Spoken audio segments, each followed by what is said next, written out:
Hi there guys, got a video here today on a new rifle coming to the channel, and this one is going to be on the Snowpeak AP900. So I'm going to be showing you what it shoots like, and then we're going to be taking a little look at the internals as well.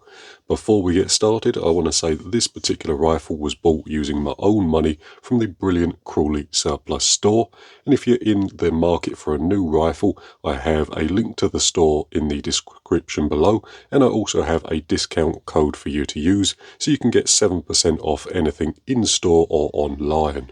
Right then, with a little introduction out the way, we're going to be talking about performance first, and to begin with, I want to say that this particular rifle is the AP900 with the cylinder on the front here and 177 in caliber. From a full 250 bar fill, I'm getting around 50 shots at around 11 foot-pounds. I'll put a little chrono string on camera now so you can see the string for yourself. Overall, the rifle is very consistent over the chronograph.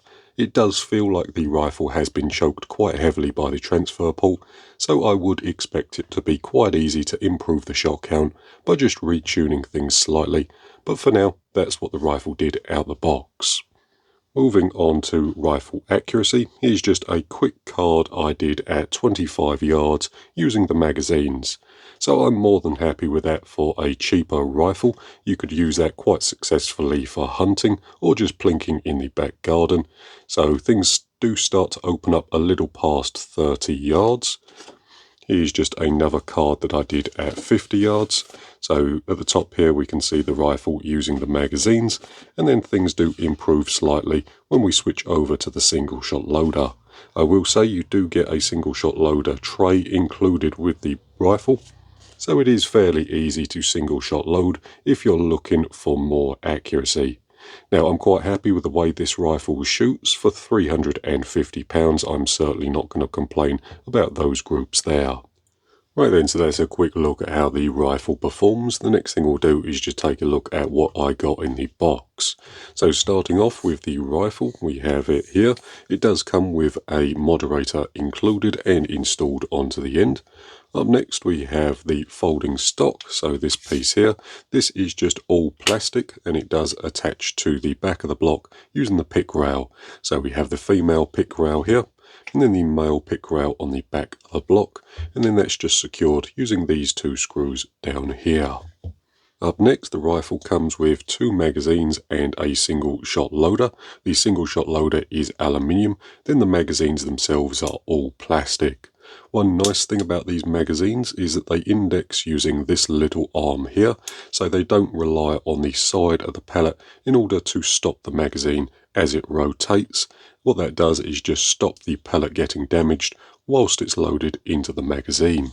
And that's quite a nice feature for a rifle at this price point. Up next we have a stainless steel fill probe, so this piece here, along with some assorted tools. Included in the little toolkit is this thin wall spanner, which can be used to remove the gauge from the end of the cylinder. Again, that's a massive thumbs up from me. These are quite difficult to find and can be a bit of a pain if you don't have one available. Then finally, just a couple more things. You have a thread protector for the end of the shroud if you want to take the moderator off. You have a full instruction manual, and then finally a little bag of O-rings, so you get an O-ring kit with the rifle itself. And all of that's presented in quite a nice box with a little bit of foam cut out so you can keep the rifle safe when you're not shooting it. Right then, with the rifle built back up again, we're just going to be going over some of the features, and I'm going to be pointing out a few things. So to begin with, we're going to be starting at the back with the folding stock at the back here. It is quite nice, although being all plastic, it is a little flimsy and does bend a little in the shoulder, but the folding addition there is quite nice. It keeps the rifle nice and compact. With the rifle folded and the moderator installed, is about 61 centimeters long. And if you needed it a little shorter, you could always remove the moderator to get it in something like a rucksack. And moving on from the back end, we have the grip. This is a standard AR-15 style grip, so you can replace that out with an Ergo chubby one if you want to. I'm going to be doing that when I get a minute. On the top of the rifle you have your pick rail for your scope. You do have a couple pick rail accessory slots on the side there, so you can mount a torch or whatever you want. On the front rail, these slots here are M-lock, so you can put accessories if you want to. The rifle did come with a Picatinny rail installed onto the bottom, so that was nice to mount a bipod onto. Speaking of the front rail, this part here is plastic, although I will say I didn't notice any major wobble or shift. It is supported quite nicely by the cylinder, so it feels nice and solid if you're shooting the rifle off a bipod. Over the barrel you do have a piece of carbon fibre, so this is a working shroud and it does act like a barrel tensioner as well. With the shroud and mod combo, the rifle isn't terribly noisy, although if you were hunting or shooting in your back garden, I would probably look into getting a little bit more efficient moderator. Although if you're shooting somewhere like a range or a dedicated shooting area, the standard setup works just fine.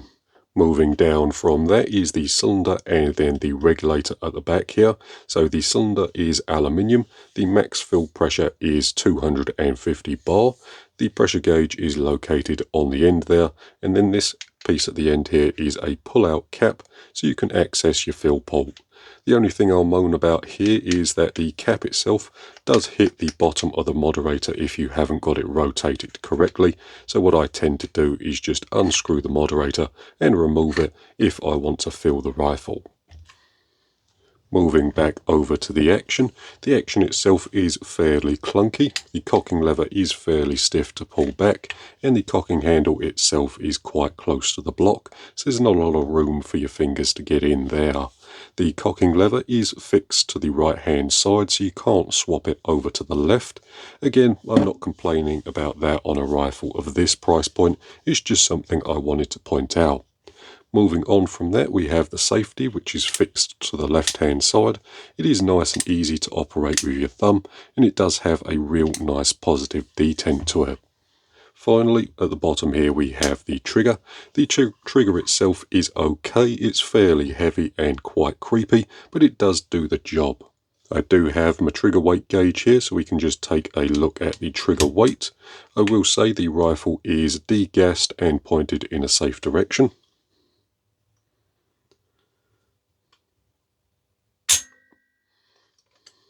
So you can see that they're about 2 pounds and 10 ounces.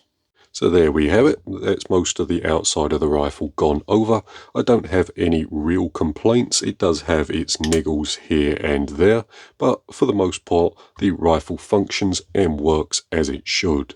So the next thing we'll do is start taking it apart, and we'll be taking a look at the internals. Right then, first things first, I've gone ahead and removed the barrel so we can take a quick look at it here. As you can see, the barrel is blued. It has a couple of transfer port O-rings around this side, then a pellet probe seal in the end here. On this end it is threaded to accept the shroud, so the shroud carrier just screws on the end there. Then the shroud carrier itself does have a 1/2 inch UNF on the very end, so you can swap the standard moderator out for any standard moderator that uses a 1/2 inch UNF thread. The barrel itself is 310mm long. It doesn't feel like it's choked, so it looks to be an unchoked barrel. But there we have it there. It's secured into the block using these two grub screws at the top here. Then it does have a barrel band on the front there, so you just need to loosen that screw and then those two screws to remove the barrel. I will say, when I first bought the rifle, I did clean the barrel and it was incredibly dirty. It was packed with some kind of grease, I'm guessing as a rust preventative, so if you buy one of these rifles, it would be a good shout to remove the grease inside the barrel before you shoot it. Right then, up next I've gone ahead and unscrewed the cylinder just so we can take a look at what's inside the firing valve and regulator mechanism. So I'll put this cylinder over to one side. I won't bother removing the gauge end as it's pretty uninteresting. On this end though, we have a fairly interesting setup. This part here is our regulator. This part at the end here is our firing valve assembly. So you can see the valve pin sticking out the end there, and it is, as I suspected, the transfer port hole is rather small to limit the power. I'm guessing the high power and FAC versions of this rifle aren't going to have that plug, or are going to have a much larger hole in it. To remove the regulator from the end, we just need to use a 12mm spanner to crack that loose. Then we can remove it nice and carefully. Behind the regulator there will be a valve return spring spacer. We have a conical valve return spring, and we have our valve pin just there. So take a quick look at that there. Fairly nice pieces. I don't see anything of super low quality or anything like that, and the regulator looks to be a nice little unit. Before I take the regulator apart, I'm just going to take the standard measurement. So this is between the top of the adjuster here and the base of this part here. So on this rifle, this is a factory measurement of around 30.25mm. So 30.3mm. 30.3, so I'm just going to make a note of that. Right then, taking a closer look at the regulator, and I can honestly say I'm quite impressed. All of the components look really nice and clean. There doesn't seem to be any sort of machining marks or any low quality components, anything like that.